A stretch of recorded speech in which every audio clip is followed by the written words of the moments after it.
me just quickly put them in the right order. Can I ask a question to help with some reflection? Try to get in writing. Hello ladies and gents and everything in between and outside of it. Today we are doing my what I read in March. I didn't read as much as I wanted. I was in a reading slump for a while. Like not like a proper reading slump where I just didn't read, but it was more of a reading slump where I just read really slowly. It was not the greatest month, but I have heard that multiple people were in a reading slump this month, so I feel like it's not just me. So the first book that I read in March was The Midnight Library. I would say trigger warning for this book. Just a lot of dark stuff going on in this book, so I would really check out the trigger warnings because I didn't. I like this book more than I thought I would. In the beginning, I wasn't sure what I was going to think of it. I saw some mixed reviews. I heard some mixed reviews from people. I did actually like it. The beginning I thought was a bit slow, and eventually I just didn't know where this was going to go. But I felt like this was one of those books where it's not all about the plot. It's more about the message. It's more about the characters in the story and what the characters are trying to tell you. This book had just some beautiful quotes, and one of my favorite quotes out of this book that I still quote like quite often: "There's no rejection, only redirection," which has helped me a lot because it changes your entire mindset on the way you view things.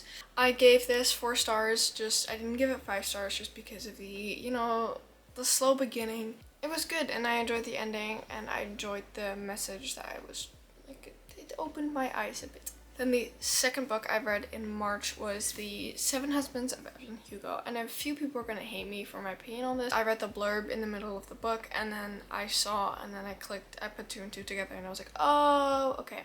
So basically the major plot twist that everyone loved, I saw coming. I mean, not the entire plot twist, but I was quite close, and that just kind of ruined it for me because I'm a big plot girl. I love plots, so it was a bit disappointing, and I still really like the writing, and I definitely want to check out a few more of her books. Like, I have heard that they're just very good, and I feel like this is also kind of a bit of my fault for reading the blurb in the middle of the book.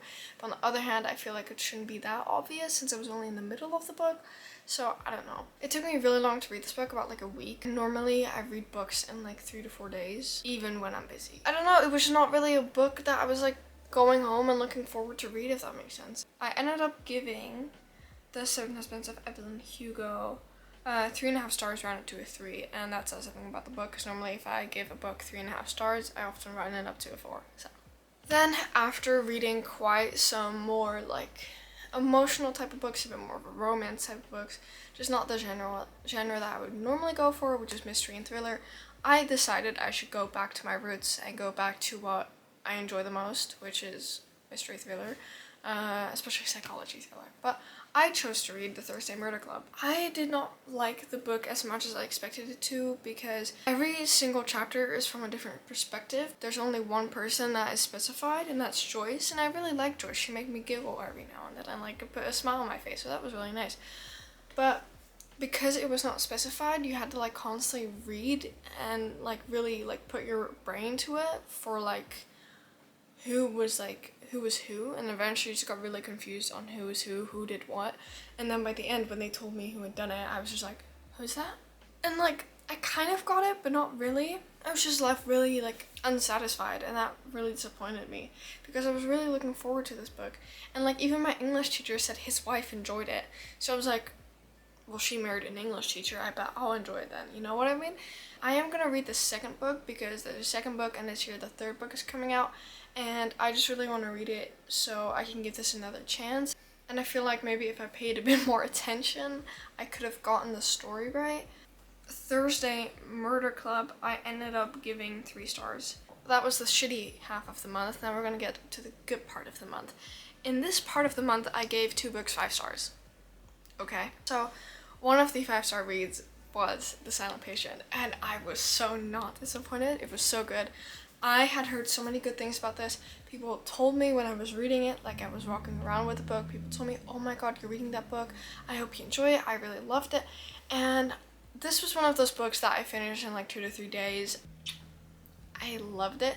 My mom loved it as well. She read it before me, and the way this book delivered the plot twist and the way this book showed you what happened was so, I don't know, I felt like it was so original and so well thought out.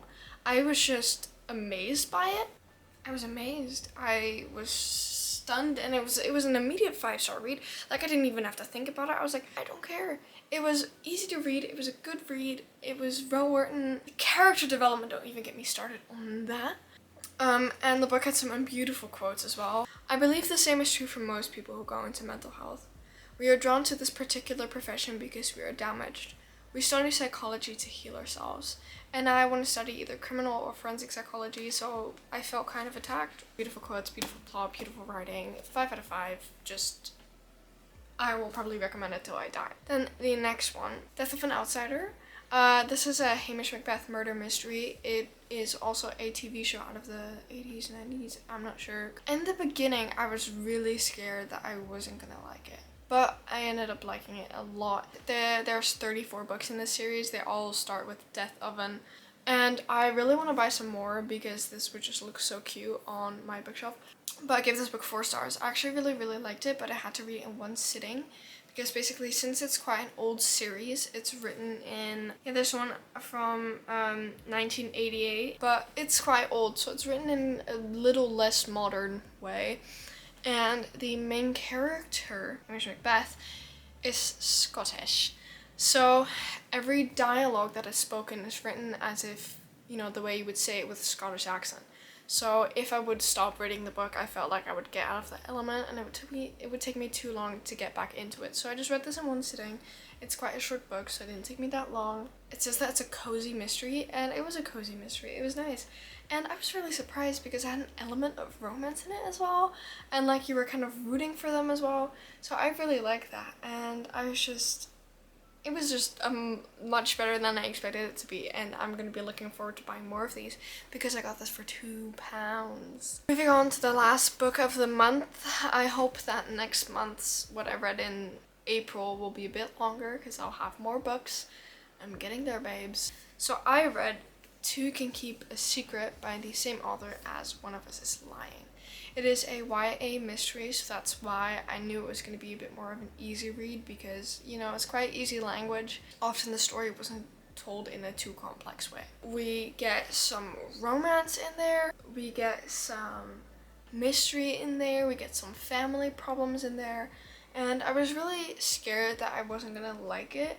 Her new book hasn't received that good of a feedback because people say that her books are getting too repetitive, so I was scared that this one was also going to be repetitive. But I got this like about a year ago, and it's just been on my shelf, and I thought it's time to read it. It was not disappointing. I was actually really surprised about how much I liked this book. I initially was going to give it 4 stars until I read the absolute last sentence of the absolute last page, and that just switched it to a 5-star for me. Because there was one last question that I had left before, and I was like, when is this question going to be answered? The book is almost over, and it was the last sentence, and I was just like, oh my fucking god. And I was so much in shock. I really liked this, so then it turned to a 5-star just because it just had me literally screaming. And I already thought it was so good, and like the way, I don't know, I felt like I didn't want to be too harsh on this book, and I just gave it 5 stars. I really enjoyed it. It was nice escapism. Just really liked it, and I liked the story, and I liked the end, and just 5 stars. Don't be too harsh sometimes. So I actually really like this, and I'm planning on reading The Cousins as well. Those are all the books that I've read in March. They were 6, one less than in February, and it was kind of upsetting because I had read so much in February that I was so sure of that March would be even better because I don't know. But I feel like April's going to be a good month. This is my only stressful week this week, and then after that it's really chill, and I have like 2 weeks of holiday as well. So I'm going to be reading quite a lot. I hope you got some good recommendations out of this. I hope you enjoyed the video, and if you're still watching, comment a cactus emoji. Even though it's currently raining, just comment a cactus emoji. I will see you when I see you.